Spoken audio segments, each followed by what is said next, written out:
Guardiola no es ningún genio, es solo el becario de un tipo que jugaba al fútbol con el físico de un repartidor de pizza y los pulmones llenos de nicotina. Hoy hablamos del padre de todo, Johan Cruyff.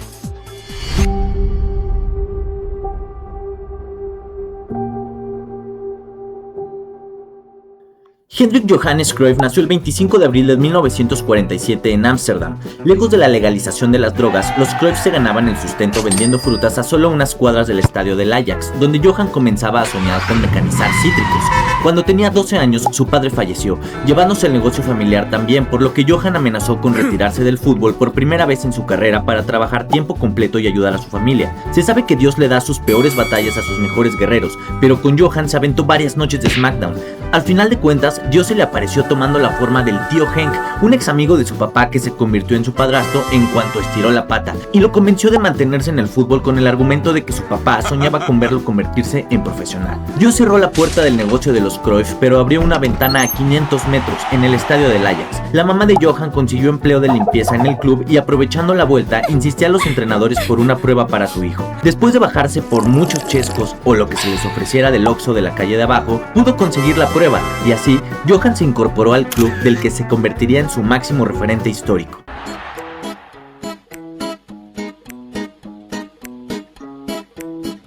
Cruyff debutó con 17 años en noviembre de 1964, anotando el primero de sus más de 400 goles en toda su carrera, y así, de un día para otro, el Ajax dominó Europa. Jugó 12 años para el club de Ámsterdam en 2 etapas, donde ganó 8 ligas y 5 copas holandesas, además de 3 Champions League consecutivas. Tiene otra liga y otra copa de Holanda, pero jugando para el supuesto rival, el Feyenoord, en la temporada 83-84. Sin mencionar a los equipos donde no ganó títulos, llegó al Barcelona en 1973 por una cifra récord, solo porque no quería ir al Real Madrid, ya que el equipo blanco estaba asociado con Franco. El pensante Johan hizo lo que sabe hacer y defendió sus derechos, exigiendo fichar por el Barcelona, o de lo contrario se retiraría. Y quiero que se respeten mis derechos humanos, ahora. Alcanzó un acuerdo y le dio al Barça su primera liga en 14 años. En el país catalán echó raíces, construyó casa, cabaña y mansión, además de los planos para una academia de clase mundial que tuvo que dejar en obra negra en 1978 porque al patrón se le acabó la feria. Aún así, el material alcanzó para ganar la Copa del Rey en su año de despedida, mismo que coincidió con la tercera amenaza de retiro después de un intento de secuestro en su casa de Barcelona que provocó que Johan rechazara ir al Mundial de Argentina 78. Con la selección de Holanda creó la naranja mecánica en el Mundial del 74.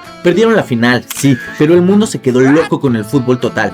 Cruyff era el único jugador que era delantero, medio y defensa al mismo tiempo. Una vez que regresó al Barcelona como director técnico, revolucionó al fútbol para siempre. Antes que todos los técnicos argentinos de moda en México jugaran con línea de 3 defensas, nadie se atrevía a regalar tantos espacios atrás con tan poquitos jugadores. Hasta que un día llegó Johan Cruyff con su Dream Team para ganar la primera Champions del Barcelona. Habían comprobado al mundo su eficacia, pero a diferencia del Ajax, no sucedió de la noche a la mañana. Y se te acaba el cuento de hadas. Para 1989, el presidente del Barcelona, Núñez, aprovechó un dinero que se ahorró de unas devoluciones del SAT y empezaron a llegar refuerzos de clase mundial que complementaron con jugadores de cantera, como un tal Pep Guardiola. Además de la Champions del 92, ganaron 4 ligas domésticas de forma consecutiva en tiempos donde quitarle siquiera un campeonato al Madrid era ya una proeza. El Barcelona que dirigía Cruyff era un equipo con movilidad a tope, organizado en bloques, con un enfoque a la explotación de los espacios generados. Pero el rasgo más característico y atractivo, además de ser requisito indispensable para sus miembros, era un estándar altísimo en la trata de la blanca pelota. Es decir, como siempre tuvo que haber sido y como siempre lo quiso Johan. Como jugador, inventó el giro de Cruyff, una finta que aún tiene al defensa sueco Jan Olsson buscando su dignidad. Además, Cruyff decía que si podías tocarla de primera, no tenías por qué andarla reteniendo. Una filosofía que muchos deberían aplicar en sus relaciones personales. Tiene que cerrar el estadio. Los genios hacen eso. Se dice que Johan fumaba tanto que en los descansos no pedía agua, pedía un encendedor. Llegó a fumarse 80 cigarrillos al día y todavía se atrevió a decir: el fútbol me lo dio todo, el tabaco casi me lo quita. Al final cambió los faritos por las chupa chups, demostrando que puede ser el tipo más determinante de Europa lamiendo paletas de fresa. Y como todo genio incomprendido, también tuvo su etapa de cobrar por no hacer nada en México. En 2012, Jorge Vergara lo trajo a Chivas como el mesías que iba a refundar el club, pero Johan solo vino a decir que el pasto sintético era un pecado y a correr gente. Duró 9 meses, lo mismo que un embarazo no deseado, y se fue dejando al rebaño más confundido que nunca. Pero si de caprichos hablamos, nadie le gana. En el Mundial del 74, como él tenía contrato exclusivo con Puma, se negó a usar las 3 franjas de Adidas en el uniforme de Holanda. La solución, le quitaron una raya a su camiseta para que no se contaminara. El tipo era tan especial que prefería jugar mocho antes que regalarle publicidad a la competencia.